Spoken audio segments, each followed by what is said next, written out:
única a las zonas tropicales, con un paisaje espectacular que no lo hay en ningún lugar que esté bajo la bandera de Estados Unidos.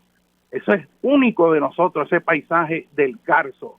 Y ahí tenemos esas vertientes del norte y del sur, los valles aluviales de los ríos, con sus ríos serpenteantes, con esos meandros, con esas terrazas aluviales, en las costas con los cerros de Olianita, esas rocas puyúas que usted ve en las playas al norte, y usted ve esas playas arenosas con las arenas que vienen del corazón de nuestra montaña, con sus minerales de cuarzo, feldespato, con sus piritas y calcopiritas, pero también con minerales orgánicos del arrecife, con corales que han sido fragmentados por el embate del oleaje. Y así se mezcla el suelo de la montaña con el del mar, con lo que producen sus corales, y se mezclan para formar esas bellas playas de la tierra puertorriqueña. Esas playas que tenemos que manejar, que proteger, que ver cómo bregamos con ella ante la amenaza erosiva del cambio climático que está ciertamente a nivel global, haciendo que se pierdan ese material.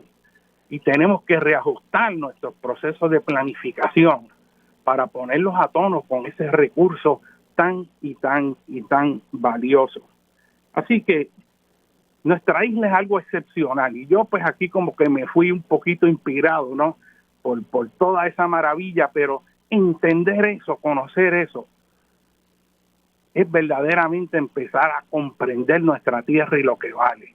Cuando nosotros sabemos eso, nos indignamos cuando agarran un mogote calizo y lo demuelen para relleno de carreteras, o lo cogen y lo llenan de antenas de celulares y le ponen rótulos comerciales, afeando un paisaje espectacular que en cualquier otro lugar sería considerado como un parque nacional protegido por su belleza intrínseca de la configuración de ese paisaje. De hecho, los mogotes, las montañas, esas formas de Puerto Rico, esa es la cara de Puerto Rico, esa es la cara física de nuestra tierra puertorriqueña.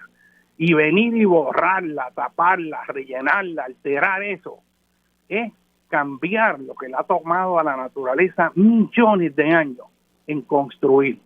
Si nosotros le borramos la cara a Puerto Rico, aceleramos el proceso de pérdida de nuestra identidad, porque parte de esa identidad puertorriqueña está relacionado a su paisaje físico. Hay que proteger el entorno, y en Puerto Rico tenemos que plantearnos un proceso a través del cual, mediante la planificación, comenzamos a proteger y repotenciar la belleza estética de esta tierra. Aquí hay tanto lugar que se ha afeado. Aquí tiene que haber un proceso de volver a retornar a Puerto Rico a lo que siempre fue en términos de su paisaje. Y si nosotros hacemos eso, creamos un ambiente donde va a haber más paz, porque gran parte de ese estrés que tiene el puertorriqueño se refleja en el estrés ambiental de las condiciones del paisaje en el cual estamos enclavados. Mire, si usted ha viajado y ha viajado a distintos lugares del mundo, usted tiene que haber sentido esa inspiración de cuando usted está en un paisaje y ve esa belleza de ese entorno. Y le voy a dar un ejemplo. El último año que estaba mi hijo en la escuela superior, iban a dar un viaje a Europa y yo lo iba a mandar. Y lo mandé. Pero el día anterior, ese era su viaje de cuarto año, iban a ir a un viaje a Europa, a viajar por Europa, a aprender de otros lugares. Y uno, pues, la vida se lo va llevando a uno trabajando día y noche, sábado y domingo. Trabaja aquí un proyecto de esto, hay que hacer lo otro, hay que preparar una conferencia, hay que entregar un estudio. Y está haciendo unos 20 cosas a la vez. De luego, cosas que a uno le gustan, que le sale del corazón, que para uno en realidad no es trabajo aunque se amanezca haciéndolo, pero no es trabajo porque lo hace uno con placer. Y ese día antes que él iba a salir, yo de momento como que entro en reflexión y digo, coño, vete con él, comparte eso con él. Y llamo a la agencia de viajes así, improvisado, y tuve la suerte que alguien había cancelado, así que me fui con él para allá. Y tuvimos una experiencia extraordinaria. Y nunca se me olvida compartir con él en Suiza, el pararnos en un sitio donde había una temperatura bien fresca, bien fresca. Era obviamente a principios del verano, entre primavera y verano el viaje, está fresca la temperatura en Europa. Y nunca se me olvida en ese valle ver la inmensidad de esas montañas alpinas, el ver esos valles en forma de U, formados por los glaciares hace miles de años atrás, el contemplar ese valle verde, verde, verde, y ver unas vacas con sus cencerros sonando a lo lejos, y ver un pueblo con esa arquitectura tradicional de tejas de roca pizarrosa, con techos inclinados, enmarcados con tejas imbricadas una sobre la otra, y ver ese humito saliendo de la chimenea, de la quema de leña criolla allí, local de Suiza. Y entonces ver cómo esas montañas van subiendo y subiendo, y de momento tú ves que la vegetación va cambiando, y de momento tú ves que esos picos penetran sobre las nubes y siguen hacia arriba, y sigues mirando, y en un día claro tú ves que las cúspides están nevadas, y de momento tú estás en medio de esa inmensidad de ese paisaje, y tú te sientes en una conexión profunda, asombrado con la belleza que está ante ti. Y eso nos falta en Puerto Rico. Y nosotros no tendremos picos que rompen la altura y la línea de las nubes como los hay en Suiza a esa escala, pero nosotros tenemos paisajes espectaculares y los dañamos porque hay un anuncio comercial X, o ahora vienen unos letreros que aún siendo de día es tan fuerte la luminosidad que te ciega, y la basura está por todos lados, y el grafiti está por todos lados, y el feísmo se quiere meter como parte de nuestra cultura como si lo fuera, sin embargo no lo es. Y ese feísmo también, ese feísmo en el paisaje que no cuidamos y que tenemos que reconstruir en un proyecto de embellecimiento nacional de los paisajes, que se puede hacer y que ni se plantea, pero que es esencial para la calidad de vida y para la promoción del propio turismo, la reconstrucción estética de nuestros paisajes. Ese valor estético que tiene está afeado también por el ruido ambiental.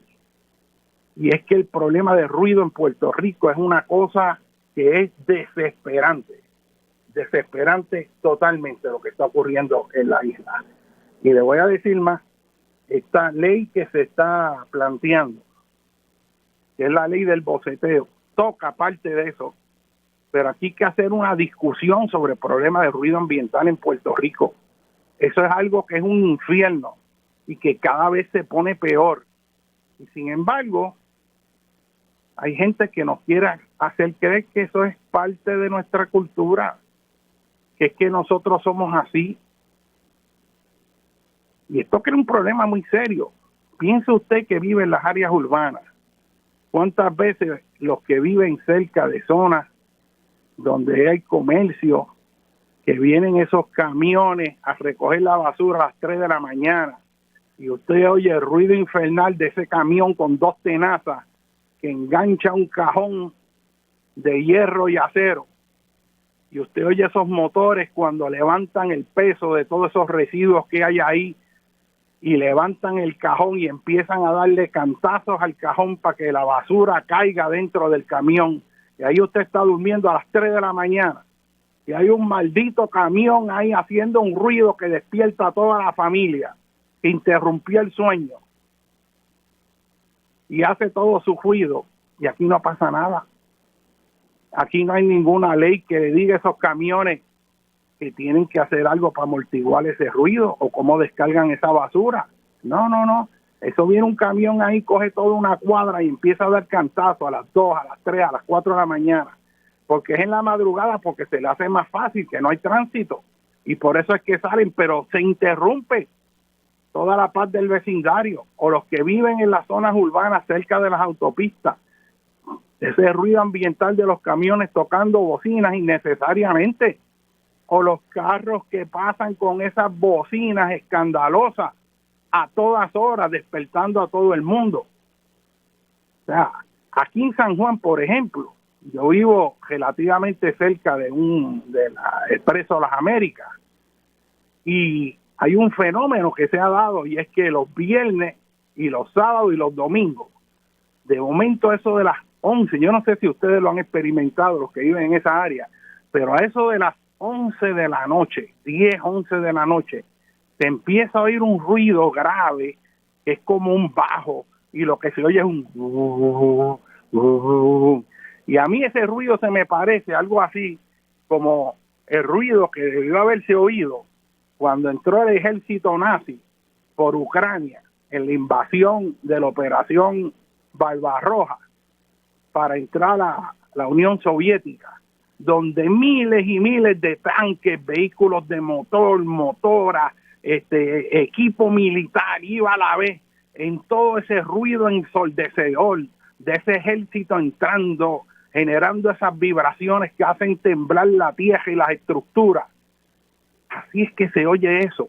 Son cientos de motoras, Ford Tracks, vehículos sin los silenciadores, y va entrando eso a San Juan, y aparentemente es una aglomeración que se hace de todos los barrios y pueblos en la periferia de San Juan, y entran en grupos masivos que están sonando, y bueno, la entrada por un lugar están 10 o 15 minutos pasando y todavía no se acaba, es como un ejército, y esa gente entra por la Expreso Las Américas, y yo creo que se meten por Isla Verde, siguen por ahí, dan lo que antes llamaban la Vuelta del Jíbaro, hacen un recorrido en la ciudad, me imagino que se paran en algunos lugares, y después, 2 o 3 horas después, tú tienes todo ese grupo también retornando, pero entonces ahora todo el mundo se despierta, pero el ruido es a la 1:30, a las 2 de la mañana, que es el retorno, y ahí van levantando las motoras, acelerando, y aquí no pasa nada, no hay ningún control, no hay ningún control. En los campos eso es horrible. Usted sabe que en el interior montañoso central hay muchas casas que está construida al lado de la carretera, pero pegado, porque pusieron unas casas en columnas, tenían un espacio ahí, tienen que tener acceso a la carretera y están pegadas a las carreteras. Y ahora, bendito, esos muchachos de campo, muchos han cogido la cosa del boceteo, y ahora es quién tiene las bocinas más poderosas. Y esos muchachos retornan esos fines de semana a la 1, a las 2 de la mañana, quizás ya después de haber tomado, y van con esas bocinas despertando a toda esa área rural. Ese problema de ruido ambiental no es nada más de las zonas urbanas, es en las zonas rurales. Eso empezó, yo recuerdo cuando vinieron las belloneras, y cuando vinieron las belloneras esas, me acuerdo las Wurlitzer, que las ponían en los cafetines, en los colmados, a través del campo, el ruido que eso generaba en el vecindario, que estaba acostumbrado a unos niveles de ruido bajo, y de momento meten eso ahí, y eso se convirtió como en un atractivo. Imagínate, tú poder oír una música ahí en cualquier lugar. Eso creó en Puerto Rico hasta casos de asesinato, porque hubo gente que se enloquecía con el ruido, y habían hablado con el novio, habían dicho, baja eso, que mi familia no puede dormir, y ahí viene el machismo, ¿no? Que yo no bajo nada, que este es mi negocio, ven aquí, bájalo para que tú veas. Y ya usted sabe en qué terminó eso. Y en Puerto Rico hay casos de homicidio que tiene que ver con la contaminación ambiental por ruido, porque el ruido en exceso va enloqueciendo a la gente, lo va tornando más agresivo. Y además del ruido, hay otro componente aquí que a mí me parece serio y que hay que atender, que es la música ofensiva. Y yo le voy a dar un ejemplo. Hace par de años, yo estoy por la costa sureste de Puerto Rico, y paso por Yabucoa, donde están los tanques de petróleo, de combustibles, allí pegado a la costa, hay un terminal allí que se descarga combustible, diésel y otros tipos de combustible, y eso está en zona de tsunami, y yo dije que estaba pasando por allí, aprovecho, era un domingo, y dije, déjame ver realidad esta zona en detalle, a ver cómo ha cambiado, cómo está, y llego hasta la playa de Yabucoa, eran como las 9:30 de la mañana, y cuando llego allí, pues me estaciono, miro la arena de la playa para saber su composición, la granulometría, veo el oleaje, miro las cuestiones geomorfológicas, veo el paisaje geográfico, veo los tanques, me fijo en el nivel de, imagino un maremoto potencial que puede entrar, cómo sería la cuestión. Y de momento llegan estos carros con unas bocinas gigantescas con sus familias y se estacionan allí y empiezan a instalarse y empiezan a poner unas bocinas, pero aquello era una cosa ensordecedora. El ruido aquel cogía toda la playa. Aquella gente, hablando del punto de vista sonoro, se apoderó de la playa. Y no solo era el ruido que generaba la música que ponían, eran las asquerosidades que contenía las canciones que acompañaban esa música. Y de momento estaba invadido de malas palabras toda una playa pública. Sobre eso vamos a seguir hablando y vamos a hablar del problema de terremoto y las escuelas en Puerto Rico en el próximo segmento. Con ustedes el doctor José Molinelli Freites, y vamos a una breve pausa. Bueno, mis amigos, vamos a continuar aquí dialogando con Benny, y estábamos hablando de ruido ambiental. Y esto es una situación que hay que atender en Puerto Rico, porque es que nos afecta a todos, y tenemos que tener conciencia de ello. Mire, si esto es algo que nos afecta, que ya la gente como que se está inmunizando y no se da ni cuenta.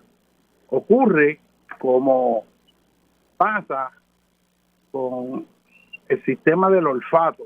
Usted sabe que usted entra en un sitio y hay un mal olor y usted lo percibe, pero si se queda ahí y pasan varios minutos, de momento deja de percibirlo porque se acostumbró, y lo que olía mal deja de oler mal porque se insensibilizó su olfato y se queda ahí.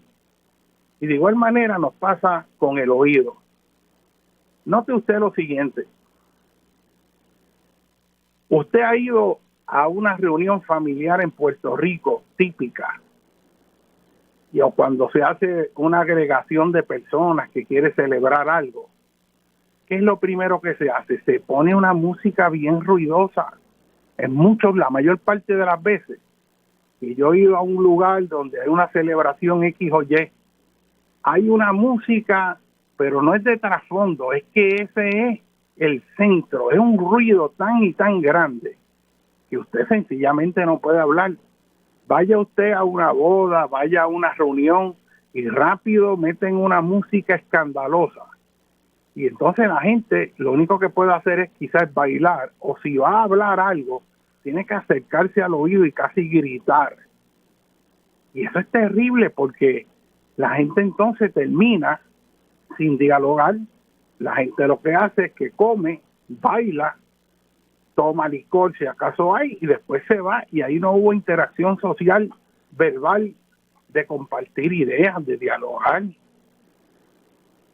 Prácticamente cero. Va usted a un restaurante en un sitio y de momento resulta que ya el espacio sonoro sin ruido no se puede aguantar, tiene que haber un ruido puesto. Y usted va, y yo recuerdo antes de la pandemia, usted iba a desayunar a algunos establecimientos y la música, meten una música, porque resulta que es que para que haya un ambiente agradable tiene que haber una música, pero hay música y hay música. Te ponen una música que sería lo que se pondría en una discoteca cuando está en su pico a las 11:30 de la noche, y ahí tú estás con calma oyendo ese escándalo. de una canción X o Y, y ahí tú estás pues quizás desayunando, comiéndote un huevito frito tranquilo para leer la prensa, empezar el día, tomarte tu cafeíto, y ahí lo que hay es un escándalo de ruido. O puedes ir por la noche a algunos restaurantes y es lo mismo. De hecho, yo le digo al gerente, mire, por favor, yo vengo aquí a poder dialogar, a tener, ustedes pueden apagar la música, que está muy fuerte, apenas se puede hablar. Y algunos que tienen la gentileza, sí, como no. Otros dicen, no, eso está programado. Eso no se puede bajar, eso viene así. Pues mire, pues yo me levanto y me voy. Pues mire, cancele la orden. O sea, es que no se puede. O sea, es un ruido. Y entonces hay otra cosa que decía Beni, a mí nunca se me olvida. Esa frase de Beni, que es que decía que nosotros a veces somos un pueblo muy aguantón, que nos molesta y nos cuesta pararnos y señalar las cosas que están mal. Que si usted le traen a veces una comida que no está bien hecha, a usted le cuesta ir y decirle al mozo, mire, esa comida no está buena, devuélvala o cámbiela. Cuesta. Mucha gente prefiere no decir nada, pagarla, no comérsela, írsela, o quizás se le dice, ya, dámela, y se la va a llevar pues para el pejito. Pero le cuesta exigir. Yo no sé si eso es el colonialismo o qué es, pero es hora también que nosotros sepamos reclamar cuando hay que reclamar. Y eso es fundamental. Y este problema de ruido ambiental abarca todas las etapas de nuestra vida. Nos interrumpe el sueño, nos interrumpe el trabajo y la concentración, es en la calle, es en el mismo vecindario de uno cuando es un vecino que no tiene sensibilidad hacia los demás. Y lo peor de todo es que el marco legal para reclamar eso no funciona. Usted se acuerda después del huracán, el problema de ruido ambiental con las plantas y generadores eléctricos que no tenían silenciador. Si usted estaba en su casa y el vecino metió una planta para el lado del cuarto donde usted duerme, que eso era un infierno, usted le decía, pero mire, póngalo en el otro lado, o haga algo para amortiguar, póngale como una caja que amortigue el ruido, dada la emergencia, o aléjelo. No, eso no es problema mío. O sea, ¿qué es eso? Y que vamos a esperar que pase otro desastre para volver a enfrentar lo mismo. Este es el momento, por ejemplo, de establecer legislación que requiera que todos los generadores tengan un control de ruido ambiental. Si usted tiene una planta que genera energía eléctrica, póngale un mofle, póngale un silenciador. Si no lo tiene que haber legislación que haga que esos equipos no generen el ruido infernal que generan, el infierno, la tensión, el estrés que genera. Mire, yo no tengo la menor duda que Puerto Rico es una de las sociedades más estresadas. Nosotros estamos de pie y es casi un milagro, porque en este país la vida diaria es un estrés continuo, sobre todo después de esta década de las calamidades. Y yo quiero encuñar ese nombre. En la historia de Puerto Rico hay un año que se llama el año de las calamidades. Ese año fue el 1867, un año antes del grito de Lares. Y en ese año ocurrió nada más y nada menos que el huracán San Narciso, que cruzó así como María diagonalmente la isla. No fue de la categoría de María, pero fue un huracán destructor, sobre todo en una época donde las casas en Puerto Rico eran de paja y eran de madera. Había una vulnerabilidad y una pobreza mucho mayor que los hacía mucho más vulnerables literalmente a los efectos de un huracán. También tenían mecanismos de adaptación superior a los de nosotros, porque como no tenían luz eléctrica en 1867 no le hacía falta y nosotros sin ella nos desesperamos. Y como había que buscar agua en latas al río y no había una plomería que tú abrieras la pluma ahí y cogieras el agua, pues había unos mecanismos de resiliencia, porque la expectativa de calidad de vida era mucho menor. Pero eso fue devastador ese año, ese huracán San Narciso. Y a las 2-3 semanas viene el terremoto de las Islas Vírgenes, que no fue el 6.4 de Guánica, fue un 7.3 que afectó la costa este de Puerto Rico. Y la gente pensó que esas eran las señales del fin del mundo. Y el gobernador de Puerto Rico, José Marchesi, tuvo que ordenar rogativas públicas porque la gente pensaba que habían llegado los tiempos del fin con huracanes y terremotos y el ánimo público estaba caído, y él ordenó que se hicieran rogativas para subirle la moral a la población. Ese es el año de las calamidades. Pero ahora nosotros, más de casi siglo y medio después, estamos en las décadas de las calamidades. Y es que desde el 2005-2006, que se fueron y venció y caducó todas las leyes de las 936, empezó la debacle económica en Puerto Rico, empezó a irse en las farmacéuticas, empezó a irse muchos de los elementos de inversión, Puerto Rico alcanzó el pico en todas las variables en que miden desarrollo económico, como para el 2005, y de ahí para adelante empezó a bajar todo, y empezó a migrar la gente, y empezó a despoblarse la isla, y de ahí llegamos a la crisis y quiebra económica en Puerto Rico, la crisis del Zika y del chikungunya, la sequía tremenda que hubo de 2014 a 2016, llegando a su pico en el 2015 con un racionamiento increíble de agua. Viene el huracán María, Irma, con la devastación que causó en todas las islas, los terremotos, ahora viene la pandemia del COVID-19, y esto parece que no acaba, y esto no le queda la menor duda a ustedes, que si contamos desde el 2005 para acá, ya nosotros llevamos décadas, más de década y media, casi 17 años, próximamente, si esto no cambia, va a ser las 2 décadas de las calamidades, donde Puerto Rico echó para atrás, y es que nosotros nos estamos despoblando, y esto hay otro asunto que hay que discutir, y es que la población en Puerto Rico está bajando aceleradamente, nosotros tenemos crecimiento negativo, o sea, el crecimiento natural de la población, esto es, el número de personas que nace versus el número de personas que mueren en Puerto Rico, mueren mucho más que los que nacen, y el neto de la población, sin incluir migración, los que vienen y los que van. De hecho, en este caso, la migración ha hecho que el país pierda más de 500,000, como 600,000 o 700,000 habitantes, la última década y media, que son un montón. Tenemos un problema serio de que si esta tendencia continúa, cada vez vamos a ser menos. Y esto trae unos planteamientos serios con respecto a nuestra cultura, y la permanencia de nuestro carácter como nación puertorriqueña. O sea, esto es un asunto que es serio, ese dicho de la población, pero el punto que quiero traer es que estamos en tiempos muy difíciles y tenemos que cambiar y mejorar la calidad de vida en este país. Este issue de ruido ambiental hay que atacarlo.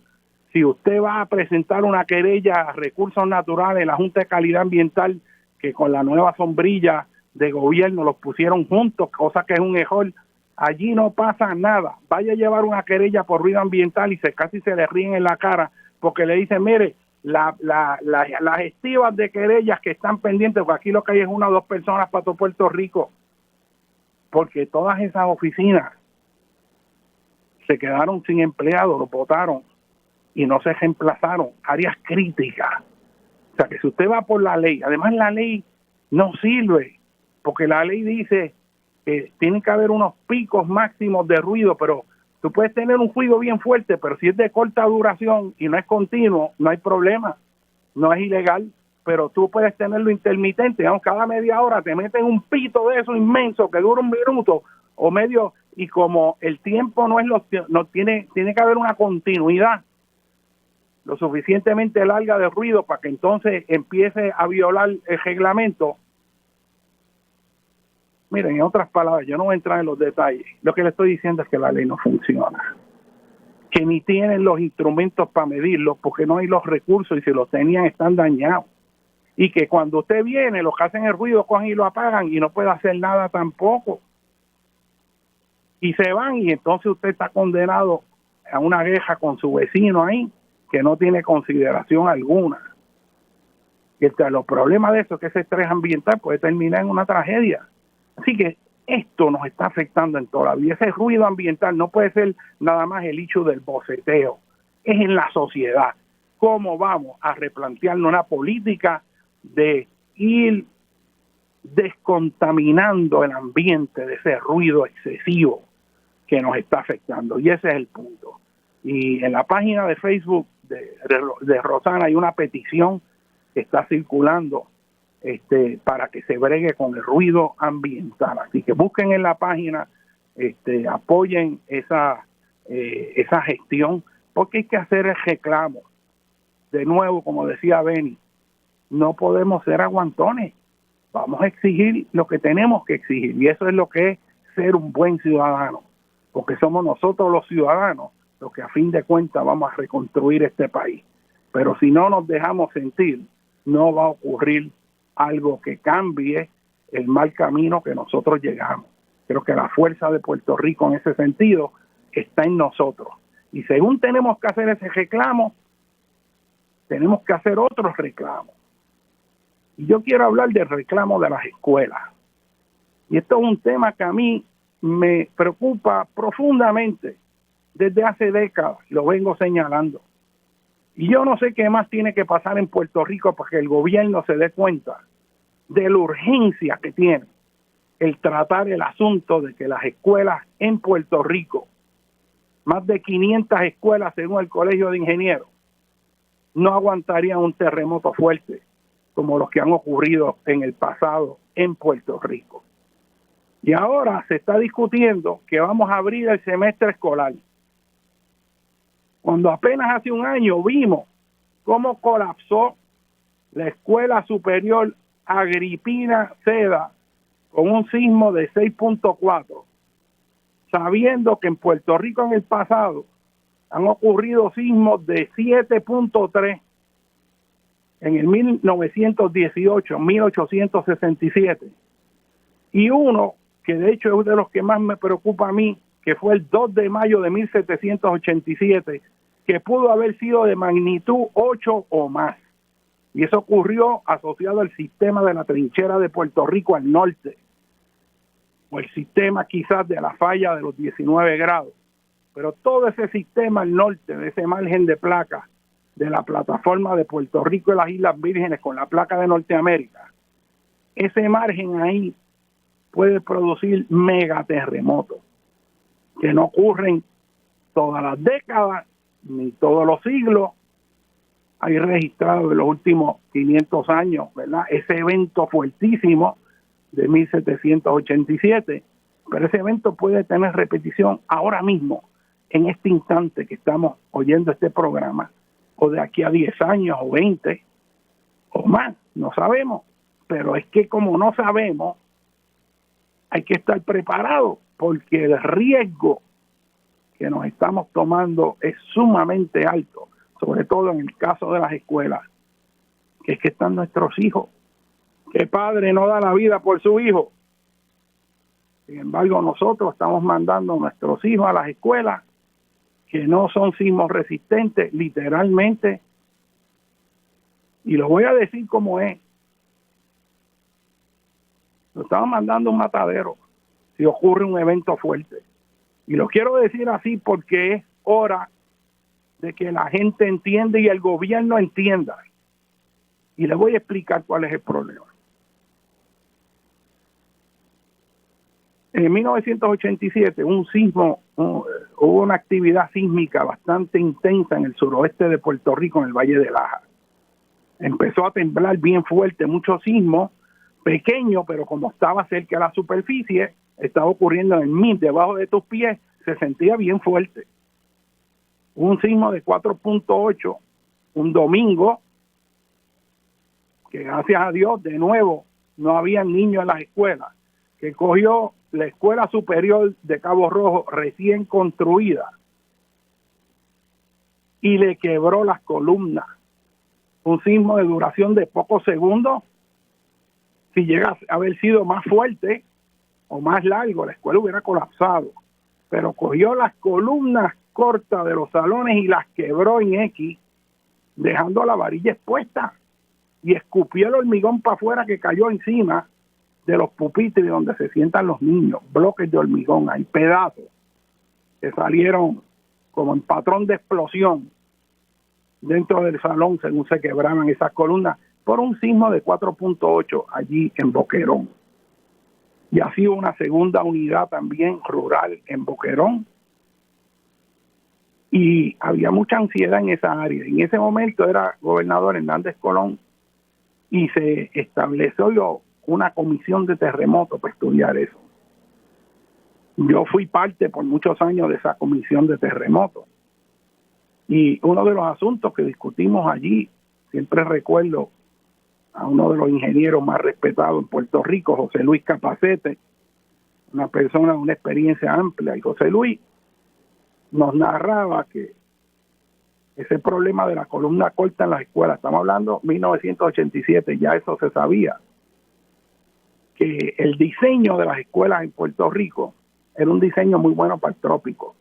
Y era bueno para el trópico porque los salones eran altos, había buena ventilación cruzada y había una pared para el lado del patio que aislaba el ruido del patio del salón. Si usted ve un salón de clases típico en Puerto Rico, imagínese que usted entra a una escuela y cuando usted ve el pasillo de la escuela, usted ve una línea de salones uno al lado de otro. Cada salón tiene dos puertas a ambas esquinas del salón. Y usted va a ver en ese pasillo una pared alta y va a ver un ventanal chiquito que está arriba para favorecer la ventilación cruzada que entra de un lado a otro. Pero en ese panel de ventanas que hay ahí cortito, salen unos tuquitos de columnas que quedan expuestos. Y esos tuquitos de columnas, cuando hay un terremoto que empieza a oscilar la escuela, esa tuquito de columna, ese espacio no tiene la suficiente ductilidad o flexibilidad para absorber la energía sísmica y es muy rígido y hace que se parta. Así que es el lado de la entrada del salón donde primero se parte esa columna. Si el sismo es lo suficientemente fuerte, ese piso que está arriba, sobre todo si la escuela es de 2 pisos, cae, se parte la columna y el techo cae hacia abajo, hacia el piso que está abajo donde están los niños. Si es fuerte el sismo, colapsan las otras columnas del interior del salón, que por no estar con la pared tan alta, tienen más flexibilidad para absorber el golpe. Pero si es fuerte el sismo, como con la Agripina Seda, colapsa ese piso y el primer piso queda aplastado completamente, como ocurrió en Guánica. Y en Guánica eran 3 pisos, y usted ve en la foto, el primer piso quedó aplastado, el segundo totalmente, y el tercero más o menos quedó con espacio. Y aquí viene un planteamiento. Yo quiero que ustedes sepan esto, que esa escuela se construyó ahí, le dieron los permisos para construirlo. Le añadieron piso. Segundo, que el tiempo que transcurrió desde que se inició el sismo y colapsó la escuela fueron poquitos segundos. O sea, que empezaste a sentir el sismo fuerte y ya la escuela se estaba cayendo encima de ti. Usted sabe lo que eso quiere decir. Eso quiere decir que si la escuela te cae encima, no hay pupitre que valga, ni hay mochila que valga, porque no vas a salir vivo.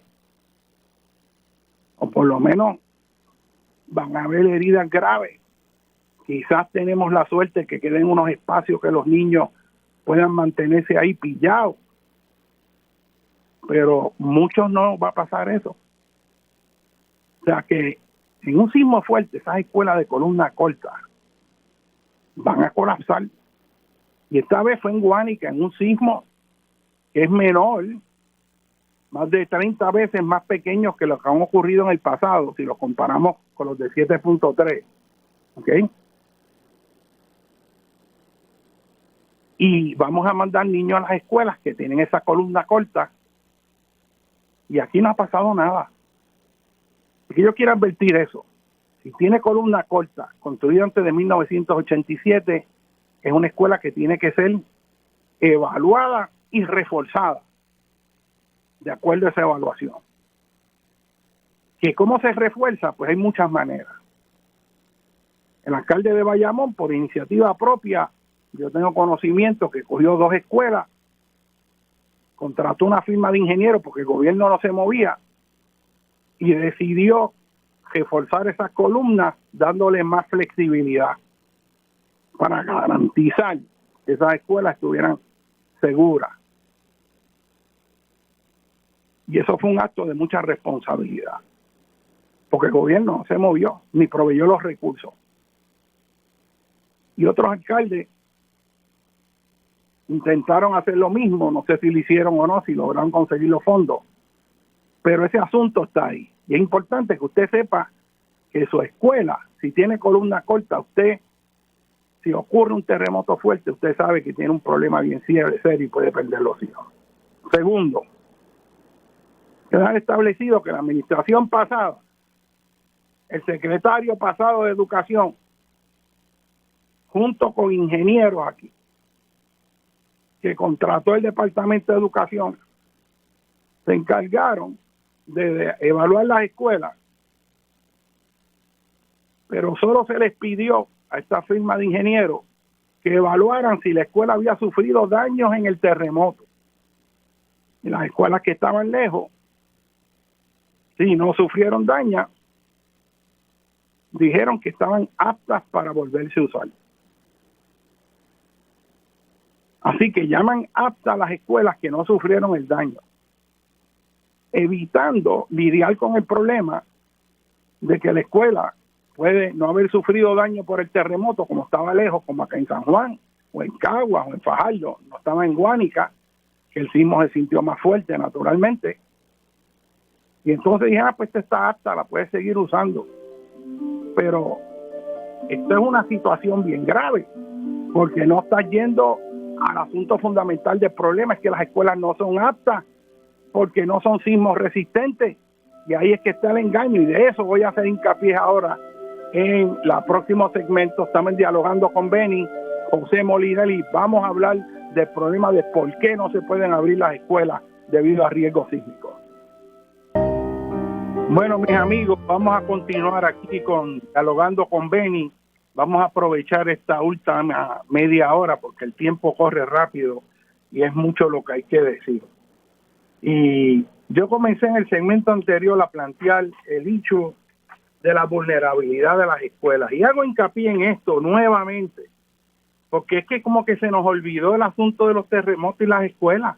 Ya eso como que no importa, como que ya eso pasó y no va a volver a pasar. Sin embargo, vuelvo a hacer hincapié aquí, puede haber un evento mayor, no en el suroeste, en cualquier otro lugar de Puerto Rico, que puede impactar, ¿no? Con la misma sorpresa que impactó a la población del suroeste de Puerto Rico, ese sismo allá en Guánica. Así que no nos podemos olvidar de ese peligro sísmico que está ahí y tener claro que esto no se ha acabado. En Japón ayer ocurrió un 7.1, que es una réplica de un sismo de hace 10 años, que ustedes saben fue el sismo de Tohoku, que fue un 8.9. O sea que una vez tú tienes un área que tiene un sismo muy fuerte, eso sigue a través de los años ese riesgo y tú tienes que prepararte para que vuelva a ocurrir un evento similar y quizás hasta mayor, para tirar el factor de seguridad a favor tuyo. Y entonces estaba planteando que ahora estamos discutiendo si vamos a abrir las escuelas y la mayor parte de la discusión tiene que ver con el COVID y muy poco, si algo, se está planteando con respecto a que las escuelas que también vamos a enviar a nuestros hijos, muchas de ellas no aguantarían un terremoto como los que pueden ocurrir en Puerto Rico. Para eso están los códigos de construcción, pero estas escuelas se hicieron mal y no cumplen con los códigos modernos. Y las escuelas deben ser consideradas infraestructura crítica. Y es crítica porque la escuela no solamente es el lugar donde van nuestros hijos, están bien los refugios en caso de desastre. Y entonces, ¿qué refugio tú vas a tener si las escuelas colapsan en caso de un desastre? Imagínate tú el escenario de un huracán como María ocurriendo concomitantemente con un terremoto. Ahí te digo yo. Y entonces todo el sistema de refugio está fundamentalmente en escuelas. Y si colapsan las escuelas y no están reforzadas, ahí tú tienes una catástrofe mayor. Y esto lo sabemos. ¿Y qué estamos haciendo con respecto a ello? Pues hay que plantearlo, aunque no le guste a mucha gente. Son verdades inconvenientes, pero hay que decirlo. Yo, como profesional, tengo la responsabilidad de señalarlo. Porque en mí no puede quedar la idea de que yo pude haber hecho algo, decir algo que no dije.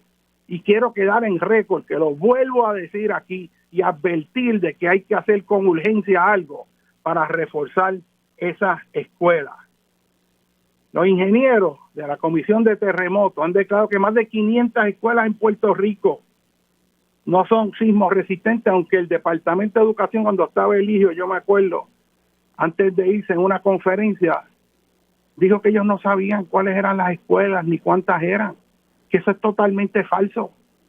Ellos tienen la información, se hicieron las inspecciones. De hecho, en esas inspecciones, de si son aptas o no, muchos ingenieros, para protegerse naturalmente y responsablemente, dijeron también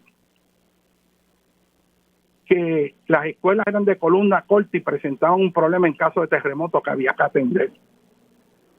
Que eran aptas porque no habían sufrido daños en ese sismo en particular, pero no cumplen con código. O sea, esto es un asunto urgente, es la vida de nuestros hijos, que es que nos vamos a quedar con la idea de que pudimos haber hecho algo que no hicimos. Así que entendemos el problema de la columna corta, y esto lo supimos, ¿saben cómo? Porque en Nicaragua se copió el diseño de Puerto Rico, que se copió por toda América Central y en República Dominicana, y cada vez que han habido sismos fuertes allí, se ha encontrado que esas escuelas colapsan. Y de ahí fue que en Puerto Rico, desde los 80, se dieron cuenta los ingenieros estructurales que había ese defecto ahí que había que corregir. ¿Ok? Y todavía han pasado décadas y no nos movemos. Aparecen chavos para contratos y robos por todos lados. Pero para proteger los niños en las escuelas, para eso no hay dinero. Tanto que hablaron, los niños son primero, los niños primero. Mentira. Si nosotros no le exigimos, aquí no va a pasar nada. Este es el momento que los padres que le están diciendo que tienen que mandar los hijos a esas escuelas no sean aguantones y reclamen la seguridad de sus hijos en esos planteles escolares. Y yo voy a aprovechar aquí, y yo hago responsable al gobernador de Puerto Rico, Pedro Pierluisi, de que si abre estas escuelas y ocurre un sismo y mueren niños, yo hago responsable aquí al gobernador de Puerto Rico que sabe esto y tiene que hacer algo. Y hago responsable aquí también a quien esté a cargo de la Secretaría de Educación en Puerto Rico, que sabe del peligro sísmico, que sabe que las escuelas no aguantan un terremoto fuerte, y aún sabiéndolo, están mandando y exigiendo que abran las escuelas y que los padres manden a sus hijos a escuelas que no aguantan un terremoto. Ahora yo me pregunto, Dios quiera que no ocurre, que se abren las escuelas, que se siguieron los protocolos de COVID, y viene el evento que sabemos va a ocurrir en algún momento, pero que no sabemos cuándo. ¿Con qué cara vamos a poner la bandera de Puerto Rico a media asta por todos los niños que murieron aplastados? ¿Con qué cara el gobernador va a mirar a los padres de familia para darle un abrazo y decirle me acompaña, te acompaño en tus sentimientos. Quien esté a cargo de la Secretaría de Educación, ¿con qué cara va a ir a mirarle la cara a los padres de los hijos en las escuelas que colapsaron? Es que nosotros no podemos aceptar eso. Si ustedes quieren ver lo que es una escuela colapsando y lo que ocurre inmediatamente después de un colapso de una escuela, yo quiero que ustedes busquen en internet, en YouTube, y escriban Escuela Enrique Rebsamen en México. Y es que en esa escuela, el mismo día antes de que entrara María aquí, el 19 de septiembre del año en que entró María, hubo un terremoto en México que hizo que colapsara en Ciudad de México esa escuela y murieran aplastados 19 niños. Y con ellos murieron 7 adultos maestros que estaban con ellos. Y ahí hay un video de ese momento del desespero de los padres llegando a la escuela a buscar a sus hijos con la escuela colapsada. Y la gritería y el dolor y la angustia de los padres, de los niños, el desespero de una escuela que acaba de colapsar. Y eso va a pasar en Puerto Rico si nosotros no las reforzamos. Y yo no quiero que eso pase en este país. La angustia y el dolor de que no decenas, pueden ser cientos, y dependiendo la hora, el lugar y la magnitud, podrían ser miles de niños que queden atrapados y muertos en esa escuela. Mientras tanto,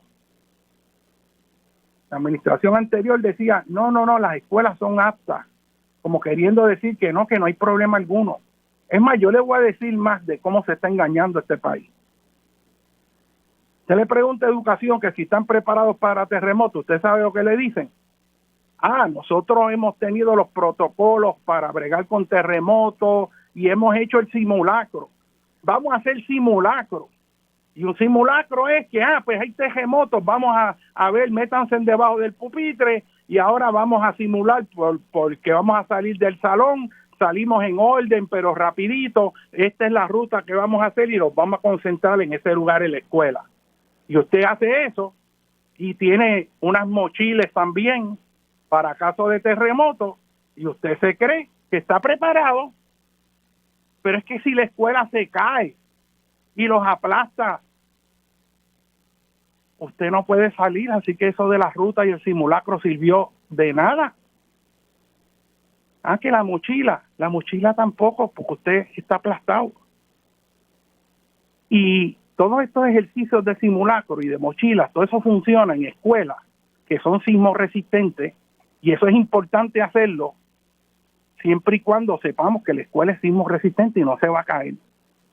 Porque entonces usted de lo que se está protegiendo de los objetos sueltos que puedan caerle encima, que se mete y se cubre con el pupitre para que no se caiga una lámpara, no le caiga un armario, unos libros, eso amortigüe. Pero si el techo de una estructura de hormigón cae para abajo, créame que el peso de esa estructura no la aguantan los pupitres que tienen que son bien blanditos. No la aguanta, eso la aguanta en una escuela que el techo es de madera o que el techo es liviano, como muchas de las escuelas en Estados Unidos, y por eso esta es la recomendación, que desde adentro cúbrase, porque la idea es que la estructura es segura y usted lo que se va a cubrir es de cantitos de empañetado que puedan caer, pedazos de cemento que se caigan, pero no es un techo pesado con toneladas encima de un salón, no se engañen. Y lo que estoy planteando es que aquí se crea un falso sentido de seguridad con simulacro de terremoto, con mochila, con el ejercicio tal, cuando el asunto fundamental es que esas escuelas aguanten un terremoto fuerte, que las escuelas son infraestructura esencial para el país, que es refugio para la población, que tienen comedores para alimentar la población en caso de catástrofe, que la escuela en Puerto Rico tiene que ser vista como una estructura, que como parte de la infraestructura esencial para la sobrevivencia del país después de los desastres, ¿Cómo es que a estas alturas nosotros no le damos prioridad sabiendo que van a colapsar, que no son seguras? Es que a mí me alarma la falta de alarma y por eso yo quiero hablarle a este pueblo que entienda esto, que no se deje engañar. Mire, yo estoy dispuesto a discutir con cualquier grupo en una discusión científica de planificación y de política pública con respecto a la prioridad que tiene que tener el que las escuelas sean seguras. Eso tiene más prioridad que el que recorten la grama o pinten la escuela o arreglen los empañetados o le pongan los inodoros.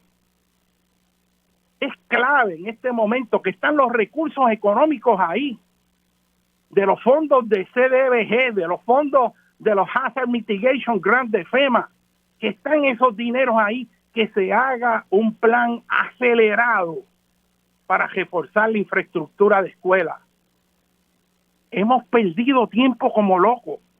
Hemos perdido oportunidades extraordinarias cuando se cerraron cientos de escuelas en Puerto Rico. Y yo lo planteé y no oyeron. El criterio fundamental que hubiera hecho también que la gente lo acogiera era si tenemos que cerrar las escuelas porque bajó la población escolar, como de hecho bajó, pues vamos a comenzar a cerrar las que son más vulnerables en caso de catástrofe. Y nos concentramos en las escuelas que cumplen con los códigos que se construyeron más recientes que deben aguantar. Y eso hubiera sido sensato.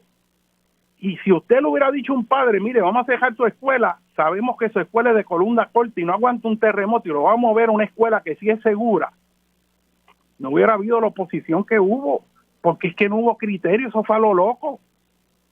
Entonces se perdió una primera oportunidad extraordinaria de mitigación contra desastres para salvar a nuestros hijos. Y hemos perdido, después de todo este año de la pandemia, que hubiera sido si hubiéramos estado preparados por los fondos que había, en todo este momento que las escuelas han estado cejadas, pues ha sido la oportunidad de reforzarlas sin interrumpir el ciclo escolar. Usted sabe que yo haría en todos estos meses que quedan, yo entraría en un proceso acelerado de reforzamiento de escuelas y empezaría a abrir las que estén reforzadas en agosto. Pero yo quiero dejar claro que no nos podemos engañar pensando que hacer un simulacro y tener una mochila, ir y dar una conferencia, que eso nos va a dejar preparados para que cuando ocurra un terremoto no pase algo. Lo primero que hay que hacer es estar seguro que las escuelas aguantan un terremoto. Y después de eso, hacemos todos los simulacros, todas las mochilas, hacemos todo lo que hay que hacer. Pero nosotros no estamos preparados. Mire, si hubiera un terremoto fuerte en Puerto Rico, el escenario, yo le pregunto a usted si en su escuela están preparados para poder manejar los niños durante varios días en esa escuela, porque los padres no los pudieron ir a buscar.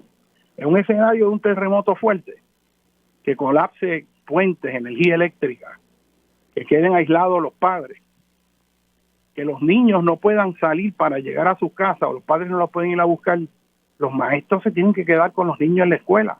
Si el sismo ocurre a las 2 de la tarde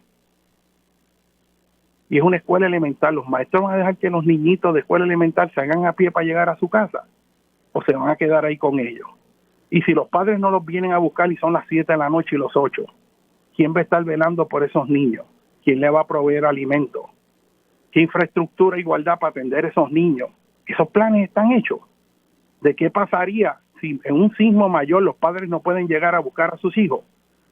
Porque está toda la ciudad bloqueada, tapones, trancados, no hay energía eléctrica, están rotas las troncales de acueductos y están esos nenes en esa escuela con los maestros ahí. ¿Hemos pensado en esos escenarios de cómo los vamos a manejar? ¿Estamos preparados para eso? ¿O es que vamos a esperar que ocurra para plantearnos lo que debimos haber hecho que no hicimos? Así que esto es un asunto que hay que discutir. Y hay que discutirlo profundamente. Este es un asunto muy, muy, muy serio.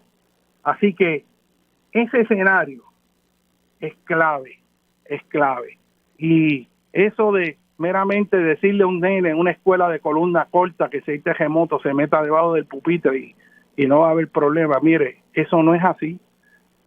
Y eso se constató en la escuela Agripina Seda. mire los videos de la gente allí cómo describe que tan pronto ese sismo comenzó, esas escuelas colapsaron, que allí no hubo tiempo para nada. Y nuevamente tuvimos la suerte que el colapso se dio sin niños, que no había clase en ese momento. Y yo le voy a decir qué es lo que ocurre y qué es lo que está pensando el gobierno. El gobierno, en estadística, cuando usted estudia estadística, es lo que se llama error tipo 1 y error tipo 2. Es más, si entran a cosas estadísticas técnicas, cuando usted va a tomar una decisión, siempre hay un margen de incertidumbre. El gobierno está partiendo de la premisa, y yo no entiendo por qué, que las escuelas son seguras y está partiendo de la premisa que no va a ocurrir un terremoto. Por lo tanto, apuesta a que la escuela aguante y que el terremoto no va a ocurrir. Pero si el terremoto ocurre, tú tienes una catástrofe mayor. O sea, que el gobierno está dando por bueno algo que no lo es. Está dando por buena a las escuelas diciendo que son aptas cuando no lo son, porque no son sismos resistentes y no cumplen con los códigos. Y está diciendo que son buenas y va a cometer el error de aceptar algo como bueno cuando no lo es. ¿Y qué consecuencias tiene que aceptar?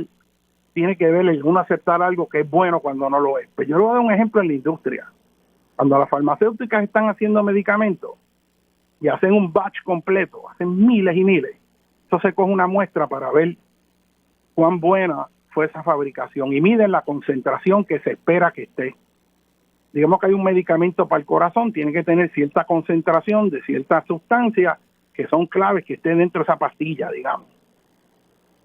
Después que las hacen, eso empiezan a sacar muestras para determinar cuál es la variabilidad en la concentración, porque no todas las pastillas tienen exactamente la misma concentración. Va a haber algunas que tienen un poquito más y algunas un poquito menos. Hay un rango, hay un margen de fluctuación que es aceptable y todavía sigue funcionando en términos de que sea un poquito más alto, un poquito más bajo, pero no puede ser mucho más alto ni mucho más bajo, porque entonces no funciona. Y puede ser letal. Así que eso se cogen las muestras y se analizan.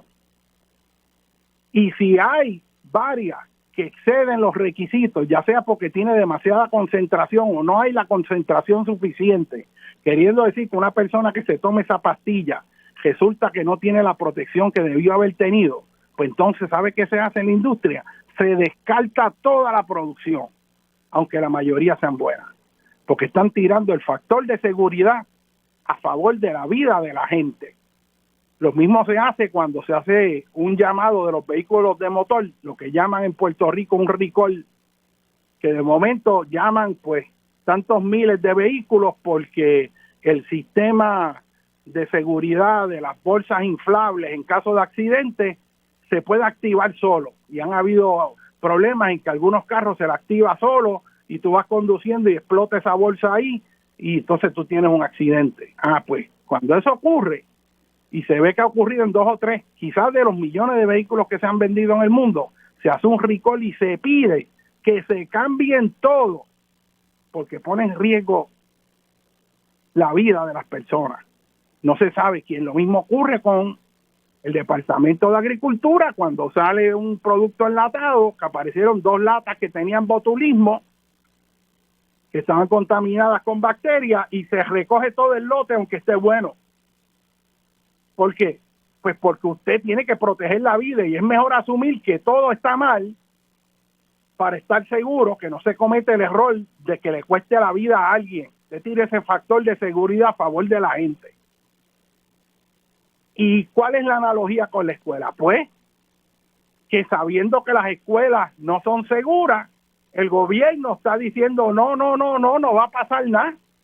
Cuando venga el evento, ahí es que vamos a tener la tragedia. Y la pregunta es si nos vamos a tomar el riesgo nuevamente, sobre todo con toda la actividad sísmica que está ocurriendo, sobre todo acabando de ver cómo colapsan las escuelas en Puerto Rico y que hay cientos de escuelas similares a esa en el resto de Puerto Rico que van a colapsar si viene un sismo mayor, sabiendo que Puerto Rico está en una zona de alta actividad sísmica, entre el margen de la placa de América del Norte y del Caribe, que hayan habido en el pasado terremotos muy fuertes y que van a ocurrir en el futuro. Y aquí estamos nosotros los brazos cruzados, diciendo que no va a pasar nada. ¿Cómo es posible que nosotros aceptemos eso? Por eso, mire, yo no quiero hacer responsable a nadie, porque es que, ¿qué tú le vas a decir? Cuando yo te digo, el gobernador va a ser responsable, pero no es cuestión de que, mira, te lo dije, se murieron los niños y tú no hiciste nada. Es que yo no quiero que se mueran los niños, ni los maestros, ni que mueran más puertorriqueños por la negligencia de la falta de visión de cuán importante es esa infraestructura, sobre todo donde están nuestros hijos. Y yo exhorto aquí a los padres a que no manden a sus hijos a esas escuelas, a menos que haya una garantía de que la escuela es sismo resistente, no que es apta. Apta lo que quiere decir es que no le pasó nada en el sedimento, en el sismo pasado, pero eso no quiere decir que si ahora viene un sismo que afecte fuerte a San Juan, al norte de Puerto Rico, o en la fosa de Anegada al este, o en el cañón de la Mona al oeste, o en la trinchera de Puerto Rico al sur, o en las fallas más cercanas, que esas escuelas van a aguantar. O sea, esto es serio. Yo sé que es una verdad inconveniente, porque con todos los problemas que hay, uno le suma este otro, pero créame que es importante. Créame que es importante. Y yo, un padre de familia, yo no mando a un hijo mío. Es más, yo prefiero, vamos a mantenernos educando como hemos hecho hasta ahora, hacemos el sacrificio de seguir remoto por internet. Que ya tenemos más experiencia, ya se han limado muchos de los problemas, faltan, pero estamos en mejor posición que cuando empezamos y ya lo hicimos y está caminando la cosa. Vamos a tomarnos el riesgo de que estén por horas y horas y horas todos los días esos niños esperando ahí como la espada de Damocles a que caiga y le cueste la vida. Eso no lo podemos permitir. Y yo quiero dejar en récord aquí que yo dije esto una vez más, porque usted sabe lo que va a pasar cuando ocurre ese evento. Usted sabe qué van a decir los políticos y los secretarios, que a ellos nunca les advirtieron que eso podía ser así tan grande, que los ingenieros no dijeron, que los científicos no informaron, que si ellos hubieran sabido, porque es que yo no soy experto en eso, pero a mí no me informaron que eso era así. A mí siempre me dijeron que eran aptas. O sea, yo no me siento responsable, yo me uno al sufrimiento del pueblo de Puerto Rico. Es más, voy a ordenar las banderas por 6 meses a media asta, para que vean lo conmovido que yo estoy. ¡Qué barbaridad! ¿Cómo es que a mí no me dijeron esto? ¿Cómo es que las administraciones pasadas no hicieron algo? Porque me han dicho que se los dijeron a ellos. A mí no me lo dijeron, pero a las pasadas se los dijeron y no hicieron nada, y a mí me tocó este tostón. Y yo acabo de entrar ahora y yo no sabía nada de eso. Créanme que eso lo vamos a oír si ocurre esa tragedia que no queremos que pase. ¿Qué es lo que queremos? Vamos a hacer un plan acelerado para reconstrucción de escuelas. Están identificadas y se saben cuáles son. Muchas de las escuelas tienen modelos de construcción similares. Así que no tienes que volver a reinventar la rueda. Una vez tú identificas un modelo prototípico, un prototipo de un tipo de escuela y de la otra, puedes hacer la manera en que se va a reforzar los modelos típicos y después eso se va haciendo escuela por escuela, ponderando a las condiciones locales. Y están los recursos y eso se puede hacer y va a ser bueno para la economía de Puerto Rico, va a generar empleo. Reforzar esas escuelas no tarda mucho, no es una operación compleja, es algo que se puede hacer en corto tiempo. Nosotros los puertorriqueños lo podemos hacer, pero si este país tiene capacidad para hacerlo, ¿por qué no lo hacemos? Pues no lo hacemos porque no lo estamos reclamando. Y yo exhorto aquí al país que le exija al Departamento de Educación y al gobernador y a la legislatura que investigue este hecho de las escuelas con respecto a los terremotos para emprender un plan acelerado para rescatar a Puerto Rico de un desastre mayor. El tiempo nos está traicionando, señores, pero quiero hacer hincapié en eso. Yo creo que tengo que contribuir señalando esto. Esto no le va a gustar a mucha gente, eso me gana a mí todavía más enemigos, pero yo estoy con la frente en alto diciendo lo que es, sin miedo, para proteger al pueblo de Puerto Rico, y yo estoy dispuesto a ir a cualquier foro, a cualquier discusión, con cualquier profesional para tener un debate con respecto hacia el issue de las escuelas. Es algo que hay que tratar con urgencia en Puerto Rico o no. Eso es fundamental y es uno de los issues clave con la reapertura escolar. No se pueden abrir escuelas que no sean sismo resistentes. Un abrazo a todos, piensen en esto y tomen acción. Vamos a levantar este país y la fuerza está en nosotros. Somos nosotros los ciudadanos los que tenemos el poder de transformar este país. Vamos a accionarlo. Muy buenos días a todos.